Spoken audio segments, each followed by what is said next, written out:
The Bible Explains, Part 181. Today, we're going to continue our discussion about facing the challenges of every new year, Part 2.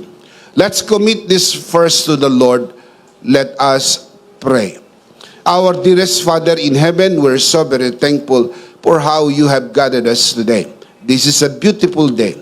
This is the day that you have made. We will rejoice and be glad in it. Even the psalmist declares, I would rather be a doorkeeper in your house than dwell elsewhere. There is so much joy in your presence. For in your presence there is fullness of joy, and at your right hand there are pleasures forevermore. Thank you so much for the beautiful people who came here today to honor you. Equally important, the people who are watching this broadcast today. We commit to you this service. We commit to you everything that will be said and done today. All by your grace, for your glory, we pray in the name of your Son, our Lord and Savior, Jesus Christ, by the power of the Holy Spirit. And everybody would just simply say, Amen. Palakpakan si Lord. Amen. Amen. We are going to continue our discussion on this topic, facing the challenges of every new year. I told you last week that I did a study, a little research, and found out that there are 10 major challenges people face every new year. 10 na mga malalaking hamon ang hinaharap ng mga tao sa tuwing dumarating ang bagong taon. We already discussed the first 5 last Sunday, and we are not going to explain them again because we already did.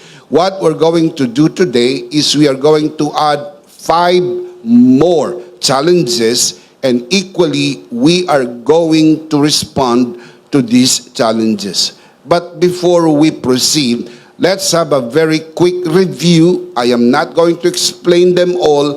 I will just show you the first 5 challenges that people face every new year. Number 1, uncertainty about the future. Number 2, setting and achieving goals. Number 3, adapting to change. Number 4, overcoming past failures. Number 5, financial pressures. Last Sunday, we did the life application. Nagkaroon tayo ng counter. Tinapatan po natin yan ng life application. Kumbaga, nariyan yung hamon, ano ang gagawin mo? Panonoorin mo na lang ang mga hamon o anong hakbang ang pwede mong gawin para makayanan mo ang mga hamon na ito. So, we did life application last week. Number 1, trust God's plan for you. Number 2, commit your every step to the Lord.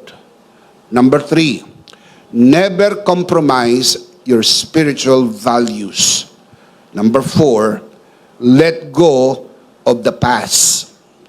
Number 5, rely on God's provision.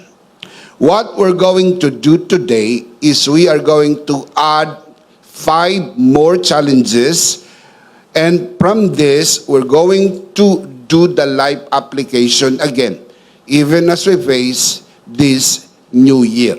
Batang-bata pa po ang bagong taon. Nagsisimula pa lang po tayo. Simulan natin ang tama, simulan po natin sa biyaya ng Diyos. Can you say amen? Amen. We need to move on. Number 6, growing spiritually. Ito po isa sa mga hamon na kailangan harapin ng bawat isa.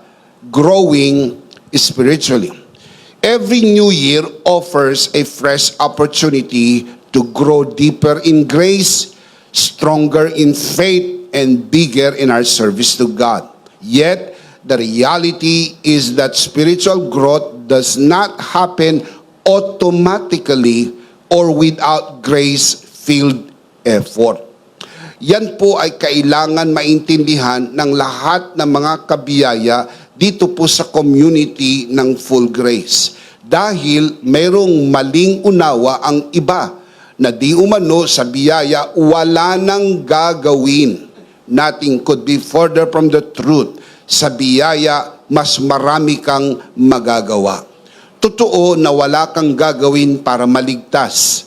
Pero matapos kang maligtas, mas marami kang magagawa dahil ang biyayang nagligtas sa iyo ay patuloy na gumagawa sa iyo at sa pamamagitan mo. You need to keep in mind that the grace that saved you is working in you and working through you. That is why you can do more. Mas marami kang magagawa.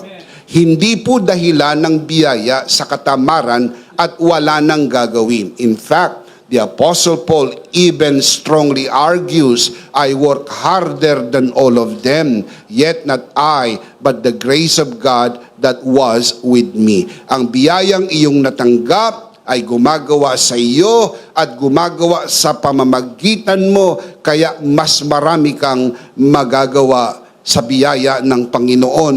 Can you say amen? Amen. Life's distractions like responsibilities, technology, social events, or personal goals can easily take our focus away from God. The busyness of daily life often leaves little time for prayer, worship, Bible study, or ministry, pushing spiritual practices aside. Pag pinayagan po natin ang busyness, ang kaabalahan sa ating po mga schedule, magugulat na lang tayo. Wala na tayong time mag-pray, mag-Bible study, hindi na rin tayo nagwo-worship, wala na rin tayong ministry or service sapagkat ang mga ito'y tinangay na ng ating kaabalahan sa maraming bagay-bagay. That is why you need to keep in mind, my dear brothers and sisters, that New Year demands a lot of things from us. Ang dami hinihingi ng bagong taon sa atin. At kung hindi po tayo magiging maingat, ang mga ito po ang tatangay ng ating mga oras at panahon sa kabuuan, kaya ho nagiging mabagal ang paglago sa spiritual. Mark chapter 4 verse 19. Ipinaliwanag ng Panginoong Hesus sa pamagitan ng parabola ng manghahasik kung anong mga bagay ang nagiging balakid sa ating paglago at pagiging mabunga. Mark 4:19. But the worries of this life, the deceitfulness of wealth, and the desires for other things come in and choke the word, making it unfruitful. Ano po ang dahilan kung bakit ang word na naitanim sa atin ay na-choke at hindi naging fruitful? Sapagkat hinayaan po ang mga worries of life, the deceitfulness of wealth, and the desire for many things in life sa buhay na ito. That is why you need to be very, very mindful. Number 6, growing spiritually. Number 7, balancing priorities. Ito po isang malaking hamon kung paano mabalanse ang ating mga priorities sa buhay. Balancing spiritual, relational, financial, work, ministry, and personal well-being can be one of the most challenging aspects of life, especially as we enter a new year filled with fresh demands and expectations. Ang dami. Kailangan malagpasan natin ang benta noong nakaraang taon. Dapat mas marami tayo ngayon. Dapat mas malayo ang marating natin ngayon. Dapat mas malaki tayo ngayon. Dapat mas marami tayong pera ngayon. Dapat mas maunlad tayo ngayon. Ito mga demands po na ito ay nagbibigay po ng pressure sa tao, at kung minsan ang kawalan ng kakayahang i-handle ang mga pressures na ito nawawalan tayo ng balanse sa ating mga priorities sa buhay. The challenge is that time and energy are limited. Overcommitting can lead to burnout or focusing on one area while neglecting others. This constant juggling often leads to stress, guilt, and feeling like nothing is getting enough attention. Parang napapansin po natin, may mga napapabayaan ako. Napapabayaan ko na yata yung asawa ko. Nakasakay na sa motor ng Bombay. Napapabayaan ko yata yung mga anak ko. Yung sipon ay nasa baba na. Hindi ko na yata nabibigyan ng atensyon ng aking mga anak. Hindi ko na sila natsututuran, hindi ko na sila naharap. Sapagkat sa dami-dami ng mga pressures sa trabaho, pressures sa personal goals in life, and not to mention, pag napunta ka pa sa mixer chats, dadagdagan pa ng pressure sapagkat ang mga bagay-bagay na gusto mong makuha sa buhay na ito na galing sa Diyos ay pilit nilang pinagtatrabahuhan at pilit na sinasabi, pray more, pray hard, pray harder so you can get more from God. And don't get me wrong, I believe in prayer. We need to pray. But you need to understand that prayer is our response to the beautiful grace of God bestowed upon us. Hindi ka po nananalangin para mabiyayaan ka. Nananalangin ka dahil nagpapasalamat ka sa biyayang iyon ang natanggap galing sa Panginoon. Ecclesiastes chapter 3 verse 1, there is a right time for everything. Can you say amen? Amen. You need God's wisdom to juggle things. And you need to know how to do it the proper way. Number 7, balancing priorities. Number 8, dealing with global issues. Dealing with global issues. Concerns about political, environmental, or social issues are unavoidable part of entering a new year, often causing stress and a sense of helplessness. The reality is that we live in an interconnected world where global events, whether distant or close to home, have a direct or indirect impact on our lives. Ilagay po natin sa isip, hindi ho tayo hiwalay sa mundo. Nandito tayo sa mundo. At anuman ang nangyayari sa mundo ay nakakaapekto sa atin. Apektado po tayo ng inflation, ang palitan ng dolyar. Apektado tayo ng tratado, trade. Apektado po tayo ng ekonomiya, ng politika. Apektado tayo ng mga bagay na nangyayari sa kabuuan, malayo man o malapit. In fact, apektado ka ng nangyayari sa kapitbahay mo. Mantakin mo kung ang kapitbahay mo'y nagpasyang hindi na matulog habang buhay at wala nang gagawin kundi magbidyoke, maghapon, magdamag hanggang siya'y sumakabilang buhay. Apektado ka. Sapagkat kung ang panahong gusto mo sanang magpahinga na, ay nagbibidyoke pa siya, magpapabarangay ka na. Sapagkat itong mga bagay na ito ay sadyang nakakaapekto sa atin. Masyado nang malapit yan. Pero ilagay natin sa isip, apektado po tayo sa darating na January 20 dahil bago na ang presidente ng Amerika. Hindi natin alam kung ano ang mangyayari sa Amerika sapagkat kung ano mangyari sa Amerika, mangyayari sa buong mundo sapagkat ang Amerika ay pinuno ng buong mundo. Whether you believe it or not or whether you realize it or not, that is true. Yan po ang tinatawag na global issues. sa darating na Mayo, magkakaroon tayo ng midterm election. Pipili na naman po tayo ng mga ihahalal. Sikat na naman ang mga artista. Ang mga pangalang matunog na sana ay may kakayahang mamuno, hindi ko naman po nila lahat, pero ang karamihan nga po ay wala namang kakayahan. Sumasakay lang po sa kasikatan. Ang iba naman po'y gumagamit lang ng pera at impluensya. Pero pag naupo na, wala namang tinatrabaho sa Senado o Kongreso sapagkat sila'y walang kakayahan. Sana po maging matalino ang bawat Pilipino sa darating na eleksyon. Napiliin po natin ang mga tamang kandidato na magiging pinuno natin sa susunod na 3 taon sapagkat yan po ay midterm election. Not to mention ang digmaang nagaganap sa Israel sa pagitan ng Hamas, Hezbollah, ng Lebanon, ng Iran at other Muslim countries.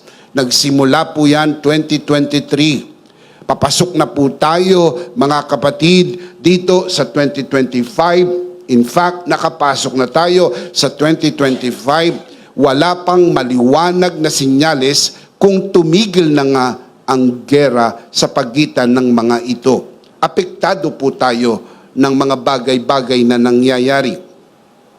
Ang patuloy na paglaganap ng kaalaman sa buong mundo. Daniel chapter 12 verse 4, the Bible says, in the last days, knowledge will increase. Sobra na ang talino ng tao. Computerized na po. Robotized na ang lahat. Not to mention, yung pinakabago ng siyensya, yung AI, artificial knowledge. Can you just imagine that? Masyado ng malayo ang narating ng tao sa talino, galing at husay. Ang mga ito ay tinatawag po nating global issues. How do we respond in these challenges? Number 9, keeping relationships. Keeping relationships.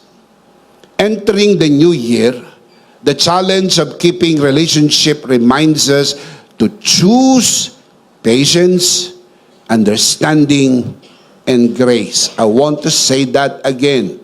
Choose patience, understanding, and grace. Building connections that reflect God's love amidst differences. This, however, is easier said than done. Madali lang talaga sabihin yan. Pero para yan ay gawin, mahirap. Pero sa biyaya ng Diyos, magagawa naman natin. Dahil sabi ni Apostol Pablo, I can do all things through Christ who gives me strength. Can you say amen? Amen. Number 10, staying motivated. Staying motivated. As the year goes on, the excitement of a fresh start often fades. Staying motivated becomes tough as daily routines, unexpected problems, and heavy responsibility take over. Naalala niyo po yung sinasabi sa Bible, remember your first love, dahil katagalan po, nawawala na yung una mong pag-ibig. Naalala mo nung una kang makonvert, gusto mo linggo na agad. Remember that? You're so excited. Katatapos pa lang ng service, gusto mo, Sunday na uli. At pag nasa church ka, halos ayaw mo nang umuwi. Nag-uwian ng lahat, nandun ka pa. Pero paglipas ng mga panahon, tila nagbabago. Nawawala na yung motivation, nawawala na yung excitement. Kung minsan, late ka na. Late ka na, nagkakating ka pa. Where's the excitement? Nasa na yung dating bumubomba na dugo at talagang gustong-gusto mo na nasa gawain ng Panginoon. Kahit malayo, pumupunta ka, naglalakad, namamasahe, Walang anuman sa iyo kahit may toll fee. Walang anuman sa iyo kahit ikaw ay gabihin. Sapagkat napakainit, nag-aalab, nagbabaga, nakakapaso ka nang una mong makilala ang Lord. Pero sabi sa Biblia, where is your first love? Nasaan yung mga pangako mo? Lord, I will give you my life. I have decided to follow Jesus. No turning back. No turning back. Hindi ako tatalikod. Hindi ako aalis. Hindi ako titigil. Patay kung patay. Naiintindihan ko yan. Nang una mong bigkasin. Pero nung tumaas ng gastusin, nang dumami ng responsibilidad, nag-asawa ka, nag-anak ka, lumaki ang mga bayarin, now you begin to think, am I going to continue or am I going to stop and do other things?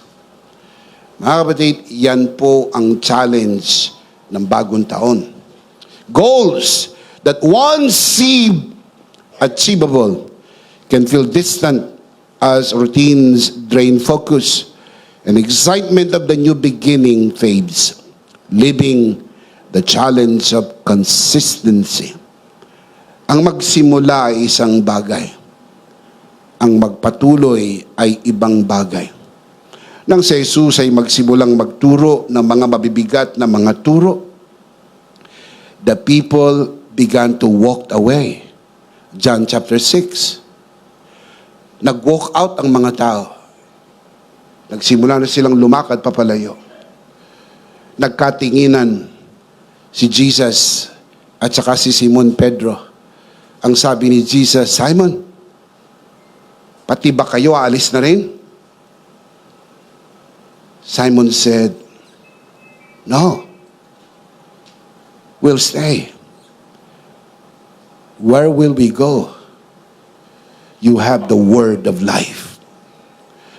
Sabi niya sa wikang Pilipino, hindi po. Hindi po kami aalis. Pag-stay po kami, nasa inyo ang salita ng buhay. Maraming bagay na hindi nyo maiintindihan sa buhay na ito. But I ask you to stay. Sapagkat wala tayong mapupuntuhan pag umalis tayo sa biyaya ng Diyos.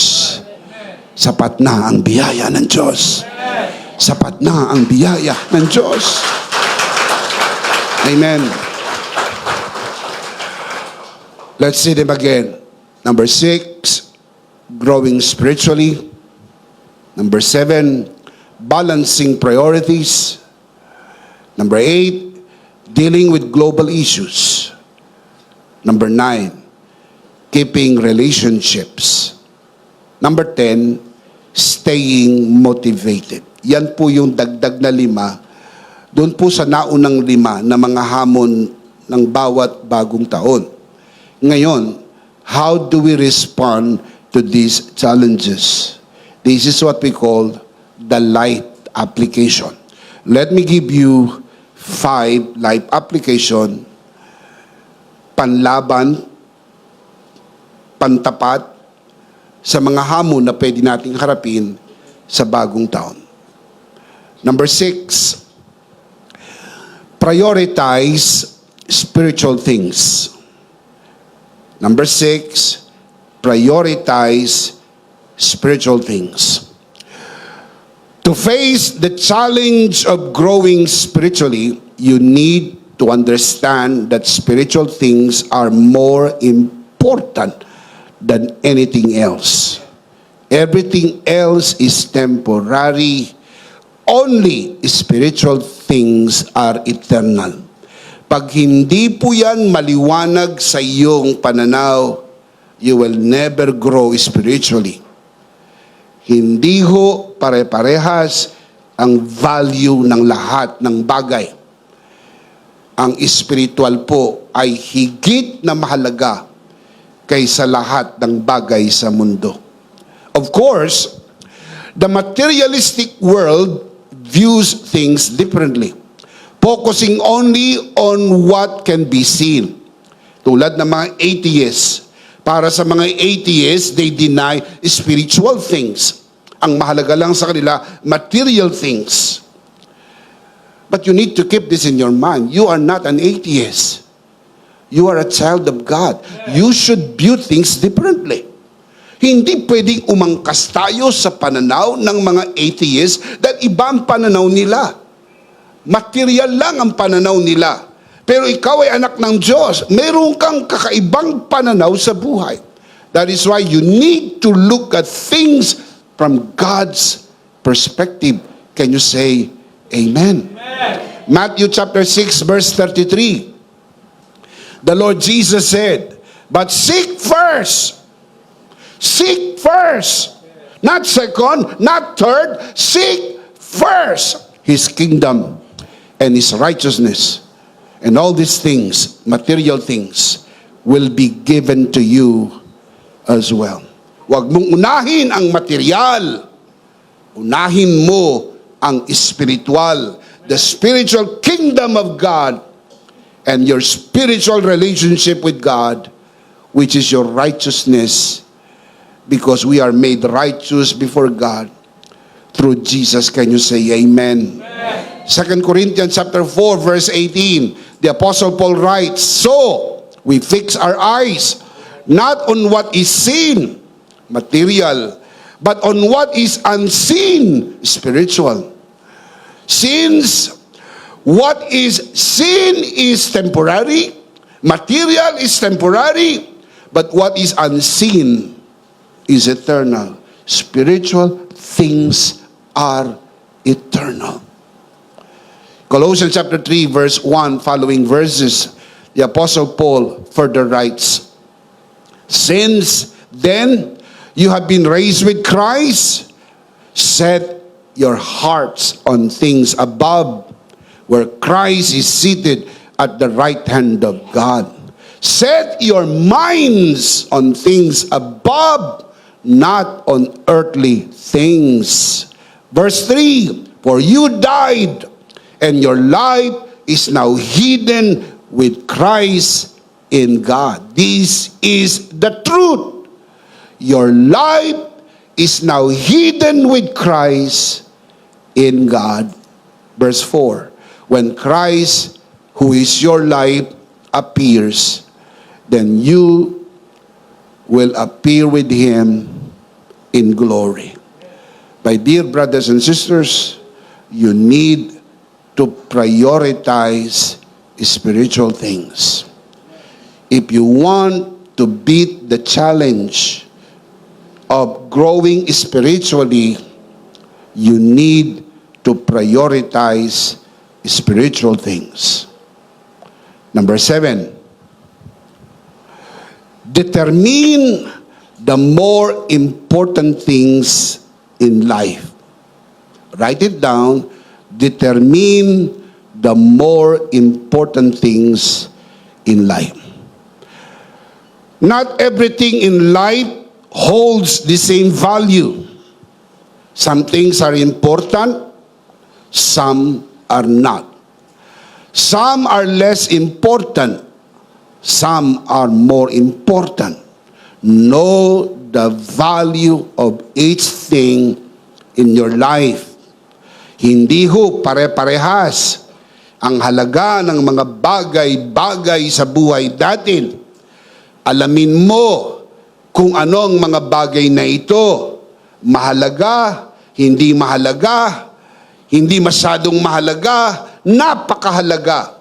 Kapag na-determine mo ang mga ito, malalabanan mo ang mga hamon na haharapin mo sa bagong taon. Psalms 90 verse 12. So teach us to number our days, that we may gain a heart of wisdom. Wisdom telling you, you have to number your days. The word number meaning determine the value of each day. You know the value of each day. Under the law, Sabbath day is holy. Hindi po siya kaparehas ng ibang araw. In fact, nakasulat sa ika-4 na utos, you keep the Sabbath holy. If you violate that, you will be punished. And the punishment is death under the law. Now, sabi natin, mabuti na lamang tayo nabubuhay sa bagong kasunduan, sa bagong tipan. Tama. Pero dapat pag-isipan natin, kung nabubuhay tayo sa bagong tipan at mas mainam na tipan, di ba dapat mas mainam ang ating kaisipan? Kung sa lumang tipan, marunong silang magpahalaga ng araw para sa Panginoon, kamusta tayo sa bagong tipan? Bakit ho tayo nagtitipon tuwing araw ng linggo? Bakit hindi Lunes? Bakit hindi Miyerkules? Bakit hindi Sabado? Tulad ng ginagawa ng mga Sabadista. Bakit linggo? Upang gunitain po natin ang muling pagkabuhay ng ating Panginoong Hesukristo. Dahil si Jesus ay muling nabuhay araw ng linggo. The first day of the week. Jesus rose from the dead. Ang early believers, mga early Christians, they gathered on the first day of the week to commemorate the resurrection day of the Lord. That is why it becomes a Christian tradition. Na ito ang naging araw ng pagtitipon ng mga alagad noong unang panahon. Hindi ho Sabado. Hindi ho kung anumang araw na maisipan nila. Sunday. Why Sunday? The Bible says in Revelation 1:10, Sunday is the Lord's day. It's not family day. It's not pasyal day. It's not Laba day. It's the Lord's day. Pag hindi mo naiintindihan kung paano i-value ang mga bagay-bagay sa buhay, then you will never beat the challenge. No, we are not introducing the law.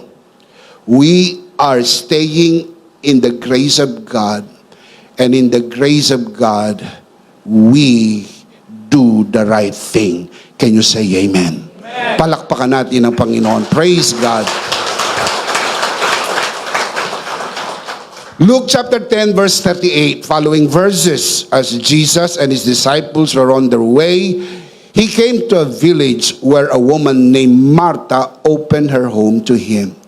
She had a sister called Mary who sat at the Lord's feet listening to what he said. Verse 40, but Martha was distracted by all the preparation that had to be done. She came to him and asked, Lord, don't you care that my sister has left me to do the work by myself? Tell her to help me.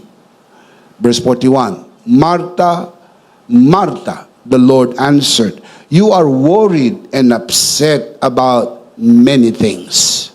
But one thing, listen, but only one thing is needed. How many things? Only one thing. Not just one thing, only one thing is needed.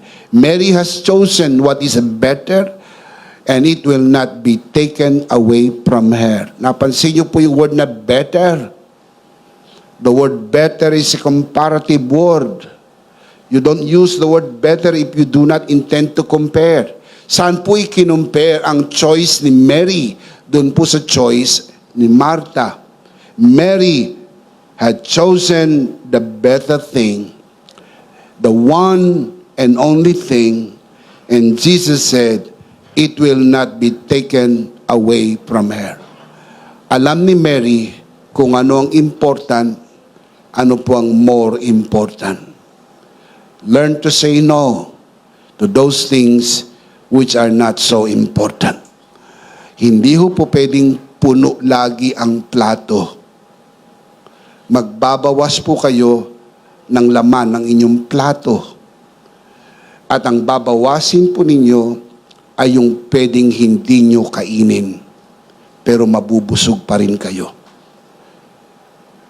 Hindi pwedeng dagdag ng dagdag sa schedule. kailangan mong magbawas para may panahon ka pa rin magpagupit. May panahon ka pa rin para sa iyong sarili. May panahon ka pa rin sa iyong asawa, sa iyong mga anak. May panahon ka pa rin para mag-enjoy sa buhay. Dahil pag hindi ka po nagre-rest, you will rest in peace.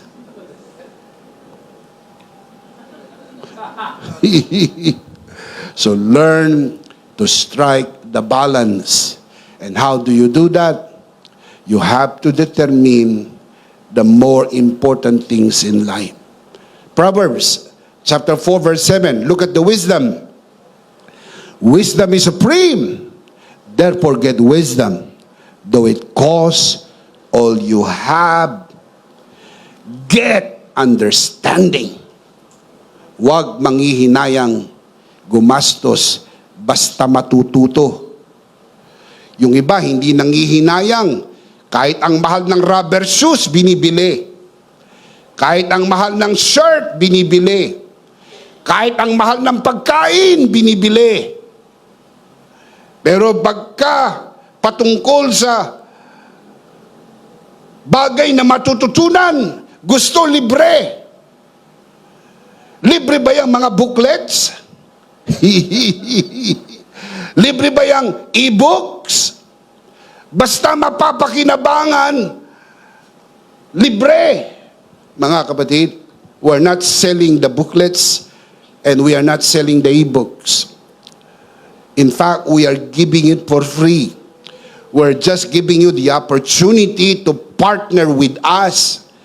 Ang bawat ibinibigay po ninyong halaga sa mga booklets and e-books, you are partnering with us as we envision to reach the whole nation with the message of full grace and even so many countries around the world. Ako'y naniniwala that 2025 is the year of new territories.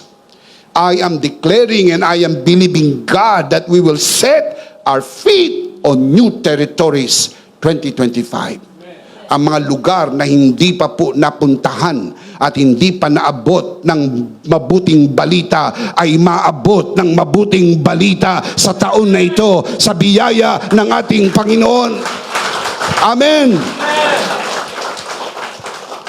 And every time you get our booklets and our e-books, you're helping us to reach the whole nation and many countries around the world. Huwag kayong manghinayang. Meron ngang isang pastor nagpunta rito, hindi ko na po banggitin ang pangalan kasi baka nanonood siya ngayon. Pumunta rito at ang sabi, wala bang discount ang mga booklets? Ang sabi ko doon sa nangangasiwa ng ating booklet, sabi ko, wag mo nang discountan, ibigay mo na ng libre. Nakakahiya naman sa kanya. You're asking for discounts. Ang discount po ay ibinibigay when there is a profit. Ibinabawas po ang discount dun sa profit. That's why you ask for it. Imbis na ganito ang profit, baka maka-discount, bawasan ninyo. And that is okay. But when there is no profit, you don't ask for discount. You gladly support.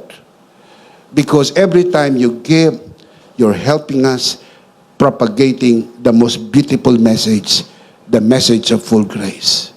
Kaya sabi ko, ibigay na lang ng libre. Kinuha nga ng libre.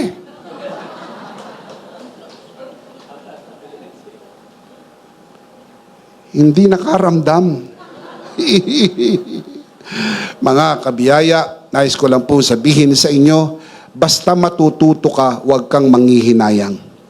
Ang pag-travel po ay education.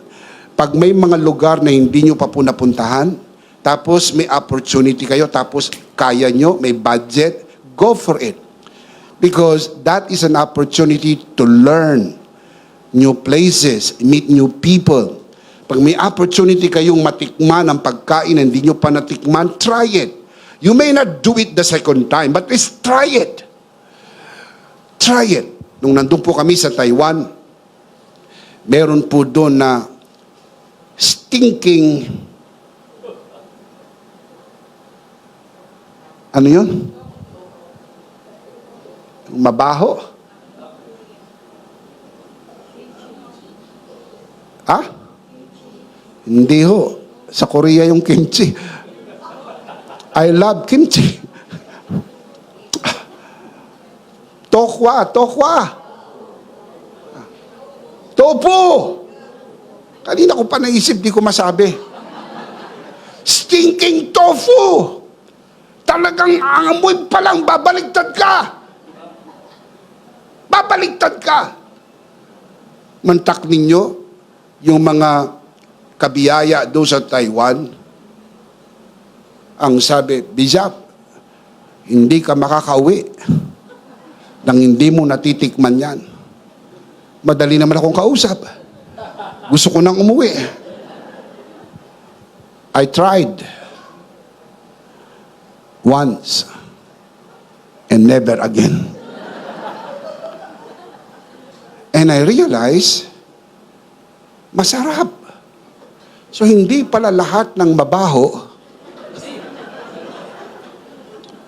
ay hindi masarap. So I learned one thing. Hindi ko mo mabaho, hindi masarap. So, magkaiba ang amoy sa panlasa. So, lasahan mo, wag mong amuyin. You learn. You try. Meeting people, going places, anything you can learn. Can you say amen? Now look at the verse, Proverbs 4:13. Always remember what you have learned. Your education is your life. Guard it well. Kaya nga dun sa mga magulang, paghandaan nyo, edukasyon ng inyong mga anak. Dahil yung pong pinakamalaking pamana na maibibigay nyo sa kanila. Di nyo sila mabigyan ng lupa, di nyo sila mabigyan ng kayamanan, pero pag nakapagpatapos kayo ng mga anak sa pag-aaral, ito po ay armas na nila upang humarap sa buhay kahit wala na po kayo, sila po ay handang lumaban. Kaya ho, mahalaga ang edukasyon. Give the best education that your money can buy. Do not buy more than you can chew. Talagang mayroong mga mamahaling universities. Pero pag hindi mo kaya, okay lang yan. Hindi ka deprived. Humanap ka ng mga paaralan, colleges and universities na hindi ganun kamahal, pero nagpo-provide ng quality education. At doon, sa mga taong gustong matuto ng mensahe ng biyaya, mag-aral po kayo sa Emmanuel Ministry Institute dahil libre ang pag-aaral sa EMI. Can you say amen? Mark chapter 8 verse 36 to 37. What good is it for a man to gain the whole world, yet forfeit his soul? What can a man give in exchange for his soul? The answer is none. Don't lose your soul just to gain the whole world. Your soul is more important than anything in the world. Huwag mong ibebenta ang kaluluwa mo, yumaman ka lang. Maraming tao ang yumaman pero wala ng kaluluwa. Nagkapera dahil sa panggagancho, nagkapera dahil sa panlalamang sa kapwa, nagkapera dahil sa mga illegal na gawain. That is not proper. Huwag mong ibenta ang kaluluwa mo. Huwag mong ibenta ang pamilya mo. Huwag mong ibenta ang mga anak mo. Huwag mo ring ibenta ang pangalan mo. Sapagkat ang pangalan ay mas mahalaga kaysa sa mamahaling pabango. Ang bango ng mamahaling pabango ay nawawala. Ang pangalang iiwanan mo sa iyong mga anak ay mahalaga. They will cherish your name even when you are gone. Kahit wala ka na, pahalagahan nila yan. Kaya alam mo yung mga bagay-bagay na importante, hindi importante, mas importante. At yung pinaka-importante, can you say amen? Matthew 10:37, anyone who loves his father or mother more than me is not worthy of me. Anyone who loves his son or daughter more than me is not worthy of me. Now listen up, mahalaga ang pamilya, mahalaga ang mga magulang, mahalaga ang mga anak. Pero sabi ni Jesus, hindi dapat mas mahalaga kaysa sa akin. Love them, but don't love them more than me. Because if you love them more than me, you are not worthy of me. Hindi ka karapat-dapat sa akin. Sapagkat si Jesus ay hindi po number 2, number 3, o number 4. Si Jesus ang number 1. Palakpakan si Lord, si Jesus ang number 1. Spiritual relationship with Jesus is more important than familial relationship. But you can see so many people, they just sacrifice their spiritual relationship with God because of their spouses, because of their children, and because of their family. Wrong choice, wrong move. Put God first. Amen. And everything will just follow. Can you say amen? Palakpakan si Lord. Unahin natin ang Panginoon. Determine the more important things in life, the more important relationship, the more important people around us, the more important events. Don't miss it. Don't miss it. Don't miss the important dates in your life. Yung birthday ng mga anak ninyo, yung mga importanteng birthday, don't miss it. Your anniversary, don't miss it. Don't miss it for anything in the world. Bago nagsisimula ang taon, markado mo na yung mga mahalagang petsa. Hindi, birthday mo pala. Isa lang ang asawa mo, nakalimutan mo pa birthday. You should know. Kabisado mong birthday ng mga anak nyo, kung 12 yan, 12 birthday. Kaya mapalad kayo kung isa lang anak nyo, 2, 3, alam nyo kung kailan ang birthday. Don't miss it. Anniversary. Di magkakagulat ang kayo. Anniversary na ba natin? Ba't kanino ka ba nakiki-anniversary? You should keep anniversaries. Very important day. Importante yan. Nakamarka na yan. Kasi alam mo yun eh. Yung mga importante. Alam mo rin kung kailan ka na born again. Sineselebrate mo yung spiritual birthday mo. Kaya mag-iimbita ka ng mga spirito. At maghahanda ka ng spiritual na handa.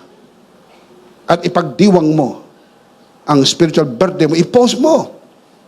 Sabihin mo sa mundo na ako'y nagpapasalamat sapagkat ako'y 50 taon na mananampalataya, Kristiyano, anak ng Diyos, tagapagmana ng buhay na walang hanggan. Shout amen. Amen. Number 8, be at peace in a troubled world. Wala na tayong masyado magagawa sa mundo dahil talagang ang mundong ito ay pasama na ng pasama, ng pasama, ng pasama. I don't want to sound myself like a prophet of doom, pero hindi po totoo na paigi ang mundo. It's not true. You who are watching this broadcast, the world is getting worse and worse. I'll show you the verse. 2 Timothy chapter 3 verse 1, following verses. But mark this. There will be terrible times in the last days. Terrible. Sa Tagalog, terrible. Terrible times. When? In the last days.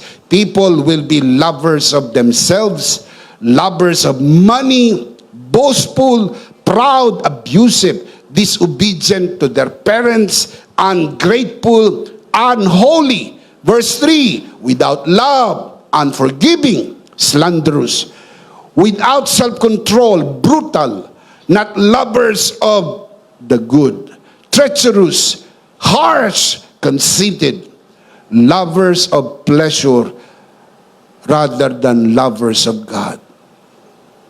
Yan po ang kondisyon ng mundo ngayon.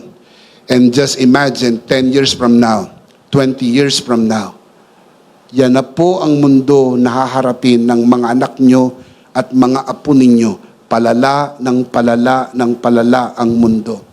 There was a time na ang mga magulang pinipilit ang mga anak magsimba. Kami bahagi po nung panahon na yon.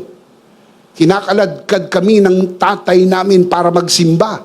Paglinggo, binubuhusan kami ng tubig sa higaan para magising. Inaalisan kami ng kumot. Binibisa ka kahit nakapikit ka pa. Ha? Magugulat ka, nasa Sunday school ka na.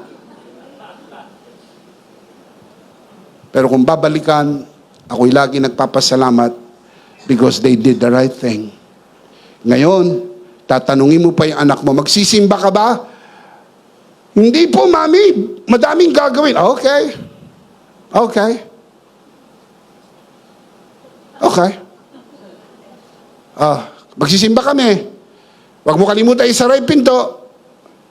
Bahala ka sa buhay mo. That is the world today. Nope. Makinig po mga tatay. Hanggang ang ating mga anak ay nakatira sa silong ng ating bubong at tayong naglalagay ng pagkain sa bibig nila at damit sa kanilang katawan, you call the shot. It is unpopular, but you're under my home, you're under my authority.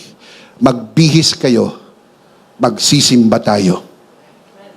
Pero meron kaming assignment, mamaya mo gawin yan. Pero may exam kami bukas, huwag kang matulog. Never ever sacrifice your spiritual values. Pag inuna mo ang Panginoon, para ang ngalan ng Diyos, ang buhay mo, He will bless your life. Shout amen! Can you say amen? You should know that we are living in a different world. In a world full of trouble, God's presence is your anchor. His promises your comfort. His love and grace your constant assurance. Be at peace knowing He is in control. Wala na tayong masyadong magagawa sa mundo. Palala ng palala. Siguro hindi lingid sa inyong kalaman yung mga balita na all of a sudden merong isang armado pumasok sa classroom, pinagbabaril yung mga bata. Out of nowhere. O yung mga panahon na yung bata galing sa eskwelahan ay nakatayo lang sa gilid ng kalsada, naghihintay ng bus. All of a sudden, nawalan ng control yung isang bus, isang jeep. Sinuro ang mga bystander. And all of them died. Anything can happen in the world. Kaya pag ang anak natin nakauwi at nakabalik sa bahay, salamat sa Diyos. Salamat sa pag-iingat ng Panginoon. Salamat sa biyaya ng Diyos. Say amen. Yung mga lugar na dating nagyayelo, hindi na nagyayelo. Yung mga lugar na hindi nagyayelo, nagyayelo na. Tayo, hindi tayo nagyayelo. Pero marami mga Pilipino gusto ng yelo, gusto ng yelo. O di maghalo-halo ka. Akala ninyo maganda ang yelo. Maganda lang yan pag turista ka. Pero kung doon ka na nakatira, nagpapala ka ng yelo sa ibabaw ng bubong dahil pag hindi babagsak yung bubong, di ka makalabas dahil ang kapal ng yelo ay 4 na talampakan. Alam ninyo na yung mga taong nakatira dyan sa mga mayelong lugar ay umaalis sa panahon ng yelo. Sabi na sobrang init, sobrang init. Tumira ka sa Saudi. Tumira ka sa Dubai. Tumira ka sa ibang lugar. Then you would begin to appreciate. Maganda pa rin ang tumira sa Pilipinas.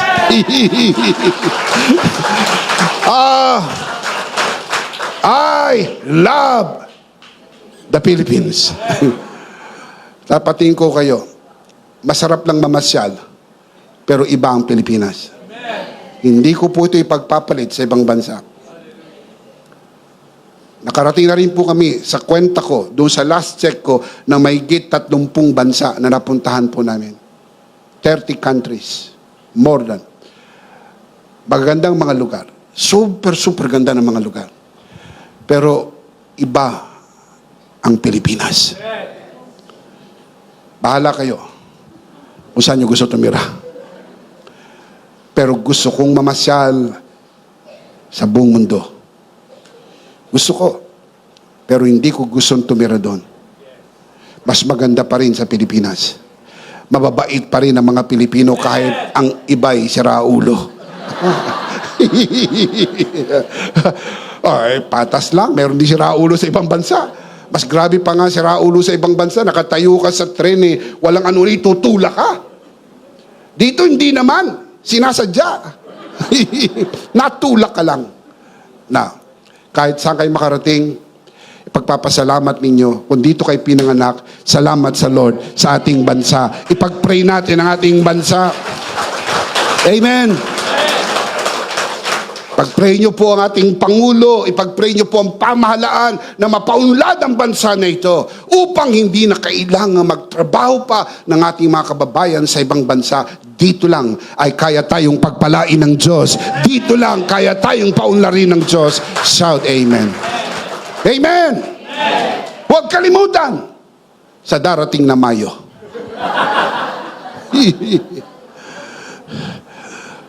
Unahin si Kristo.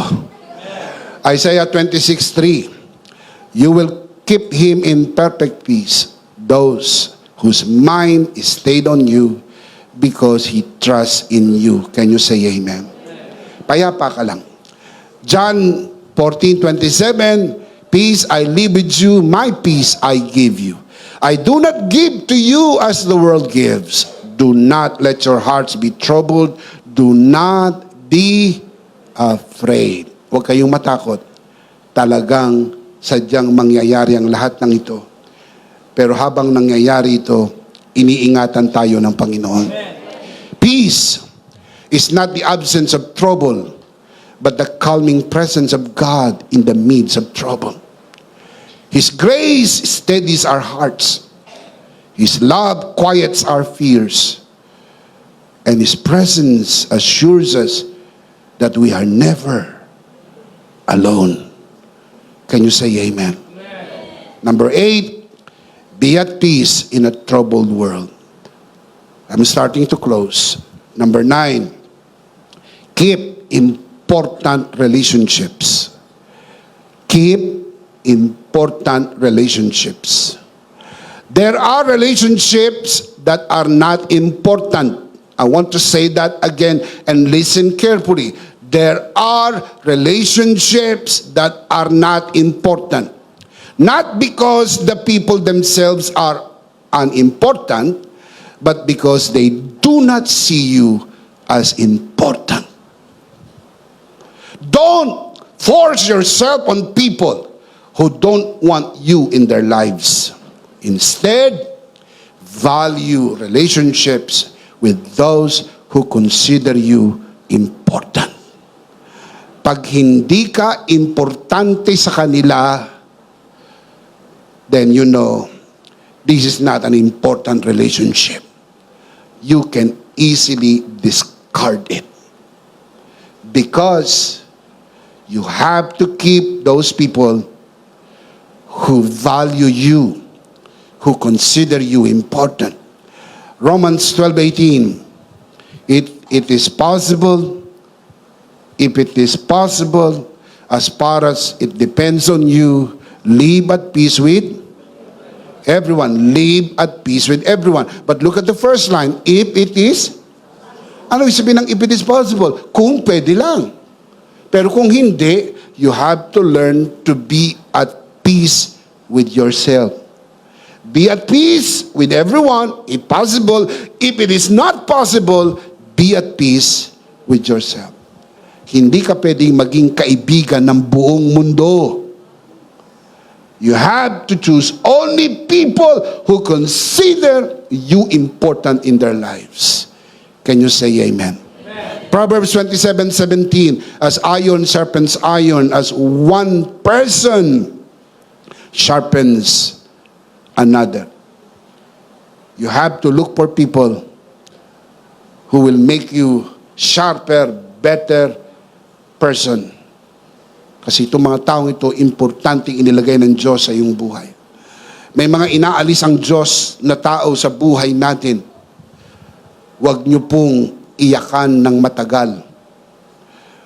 Pagkalipas po ng 9 na araw, kalimutan niyo na. Dahil nakapagpa-9 na po kayo. You need to move on. Keep relationships that uplift and inspire you, especially those that strengthen your faith and draw you closer to God. Surround yourself with people who encourage growth in every aspect of your life. Can you say amen? Amen. Keep important relationships. Number 10, I'll close with this. Do everything for the Lord. Do everything for the Lord. Stay motivated this new year by doing everything for the Lord. Let His grace inspire your actions, knowing that your efforts, no matter how small, have eternal value when done for His glory. Can you say amen? Colossians 3:23 up to 24. Look at the verse. The Apostle Paul writes, whatever you do, work at it with all your heart, as working for, do it for the Lord. Huwag mong gawin yan para sa pastor mo. Huwag mong gawin yan para sa asawa mo. Huwag mong gawin yan para sa ibang tao. You lose the value of the work. Do it for the Lord. Amen. Do it for the Lord. Can you say amen? Amen? Not for men, since you know that you will receive an inheritance from the Lord as a reward. It is the Lord Christ you are serving. Si Lord talaga ang pinaglilingkuran po natin. Can you say amen? Amen. Ephesians 6:7-8. Serve wholeheartedly as if you were serving the Lord, not men. Because you know that the Lord will reward everyone for whatever good he does, whether he is a slave or free. You have to do it for the Lord. You stay motivated.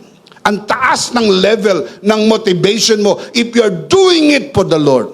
Pero kung gagawin mo yan sa tao, tapos hindi ka na-appreciate ng tao, hindi ka nakamayan, hindi ka nabigyan ng love gift, hindi ka nabati, hindi ka na-appreciate, walang certificate of appreciation, walang certificate of recognition, goodbye.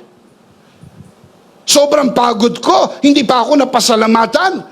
Magdamag na ako nagtrabaho, wala kaming pahinga, lumipas na ang aming mga pagkain, nalipasan kami ng gutom. Hindi man lang kami na thank you-han. Ma-frustrate ka. Tsak titigil ka. Pero kung lahat ng ito ay ginagawa mo para sa Panginoon, kahit walang thank you, kahit walang appreciation, kahit walang love gift, ginawa ko ito para sa Panginoon. Amen. Stay motivated. Do everything in love. Not for love gift, but for love. Can you say amen? Romans 12:11. Never be lazy in your work, but serve the Lord enthusiastically. Serve the Lord enthusiastically. Merong spring sa iyong paa. May padyak ang iyong paa. Excited kang pumasok sa opisina. Excited kang magtrabaho. Excited kang magnegosyo. Excited kang mag-aral. Kasi ginagawa mo yan para sa Panginoon. Now look at this verse from the Phillips translation. Let us not allow slackness to spoil our work. Let us keep the fires of the Spirit burning as we do our work for God. Do everything for the Lord. Pag siya ang motivation mo, you will always stay motivated. Can you say amen? Let's see them again. The challenges of every new year. Number 6, growing spiritually. Number 7, balancing priorities. Number 8, dealing with global issues. Number 9, keeping relationships. Number 10, staying motivated. Ito po yung dagdag na 5 doon sa naunang 5 na mga challenges na ating hinaharap tuwing may bagong taon. Now, how do we respond? Look at the screen. You will see how do we respond. Basahin natin, malakas, sabay-sabay ang application. Malakas, sabay-sabay. Ready? Number 6. Number 7. Number 8. Number 9. Number 10. You have to prioritize, you have to determine, you have to be at peace, you have to keep, and you have to do. Yan po ang mga action points even as we face the challenges of every new year. The big idea is, in Christ, I have a grace-filled new year. Are you in Christ? You have a grace-filled new year. Of course, we do not want to end the broadcast without giving you the opportunity to receive Jesus today and be saved, because it is only in Jesus that you can have a grace-filled new year. Kung nais mong tanggapin ang Panginoon Jesus sa iyong puso bilang Panginoon at sarili mong tagapagligtas, manalangin tayo ng pagtanggap. Itaas mo ang iyong 2 kamay sa lahat ng narito sa loob ng bulwagan na ito. Samahan po natin ang ating mga visitors sa pamagitan po ng broadcast na ito. Taas natin ang ating 2 kamay, ipikit ang mata at sumunod sa panalangin ng pagtanggap. Manalangin tayo. Panginoong Jesus, ako po'y makasalanan. Hindi ko po kayang iligtas ang aking sarili. Ako'y mapapahamak ng hiwalay sa iyo. Narinig ko po ang mabuting balita. Ako po'y naniniwala. Tinatanggap kita sa aking puso bilang aking Panginoon at aking tagapagligtas. Sa pangalan ni Jesus, salamat po. Pinatawad mo na ang aking mga kasalanan. Isinulat mo na ang aking pangalan sa aklat ng buhay. Sa pangalan ni Jesus, Amen. Ako na lang po mananalangin, Ama, sa oras na ito. Tinataas ko po sa harapan ng sino mang sumunod sa panalangin ng pagtanggap sa unang pagkakataon sa loob ng bulwagan na ito, lalo na sa mga nanonood sa broadcast na ito. Pinagkakatiwala po namin sila sa iyong kagandahang loob na sila'y lumago sa biyaya at sa bagong natagpuang pananampalataya sa pangalan ng Panginoong Jesus. Tayong lahat ay magsabi ng Amen. Palakpakan si Lord. Praise God. Tayo po'y dumako sa ating banal na komunyon. Kunin po natin ang ating communion elements and let's do this together, mga kabiyaya. Let's do this together, mga kabiyaya. Hawak-hawak po natin ang pinakamakapangyarihang simbolo ng tinapos na gawa ni Kristo sa krus ng Kalbaryo. Ito ang aral na tinanggap ko sa Panginoon at ngayon naman ay binibigay ko sa inyo. Nang gabing siya'y pagkanuloy dumampot siya ng tinapay, kanyang pinagpira-piraso at kanyang sinabi, ito ang aking katawan na pinagpira-piraso dahil sa inyo. Gawin niyo to bilang pag-alaala sa akin. Sabay-sabay po natin gawin.